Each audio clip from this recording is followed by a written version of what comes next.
দেখছেন এই মুহূর্তে পাওয়া সবচেয়ে বড় খবর, বিগ ব্রেকিং নিউজ। বড় বিপদের মুখে বিজেপির সাংসদ সৌমিত্র খা হতে পারেন গ্রেপ্তার।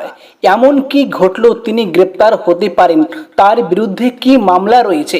বিস্তারিত তথ্য জানতে হলে অবশ্যই ভিডিওটা শেষ পর্যন্ত দেখবেন। চ্যানেলে নতুন থাকলে অবশ্যই সাবস্ক্রাইব করে অল নোটিফিকেশন অন করে রাখবেন। লাইক বাটনে ক্লিক করে একটি লাইক করে দিবেন।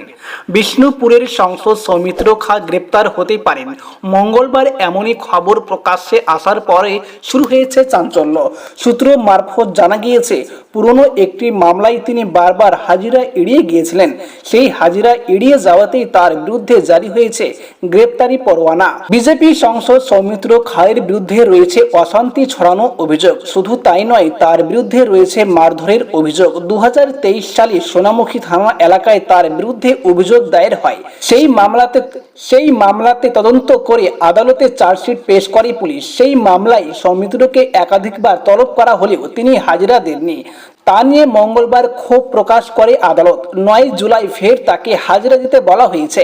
হাজিরা এড়ালে তাকে গ্রেপ্তারের নির্দেশ দিয়েছে বিধাননগরের এমপি এমএলএ কোর্ট আদালতের বিচারক। একটি সর্বভারতীয় বাংলা সংবাদপত্রে দেওয়া তার সাক্ষাৎকারের ভিত্তিতে জানা গিয়েছে যে তিনি এই ব্যাপারে কিছুই জানেন না। তিনি আপাতত দিল্লিতে রয়েছেন। তিনি জানিয়েছেন যে তিনি এই বিষয়ে আইনি পরামর্শ নেবেন। তিনি আরও জানিয়েছেন যে তবে এ রাজ্যে তৃণমূল না করলে বহু মামলা করা হয়, আমিও ভুক্তভোগী। অন্যদিকে মুখ্যমন্ত্রী মমতা বন্দ্যোপাধ্যায় প্রধানমন্ত্রীর সম্পর্কে কুকথা বললে আইনি পদক্ষেপ হয় না, শুধু আমরা পুলিশি পদক্ষেপের বিরোধিতা করলে আমাদের নামে মামলা করা হয়। আমি আইন মেনে চলি, রাজ্যে ফিরে আইন মেনে যা করার করব।